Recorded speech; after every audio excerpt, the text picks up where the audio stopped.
Good day, sir. I am Munchipan Mendel Albaliantos. Today, I will recite Rule 21 in color rigs. Definition. Section A. A masthead light means a white light placed over the fore and aft center line of a vessel showing an unbroken line over and are of the horizontal of 225 degrees as fixed as to show the light from right ahead to 225 degrees about the beam on either side of the vessel.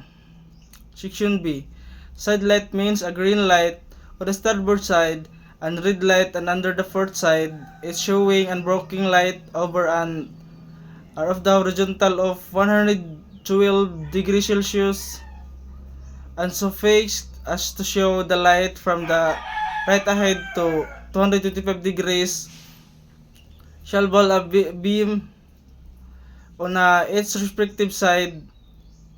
In a vessel of less than 20 meters in light, the side light may be combined in one lantern carried on the fore and aft center line of the vessel. Section C.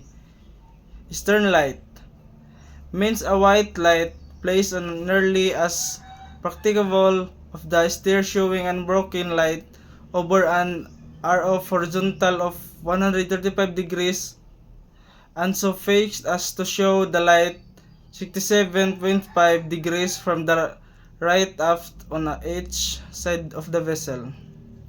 Section D. Towing light means a yellow light having the same characteristics as the stern light defined in paragraph section C of this rule. Section A.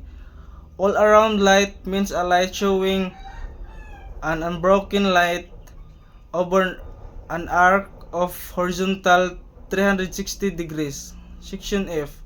Flashing lights means a light flashing light at regular intervals at a frequency of 120 flashes or more per minute.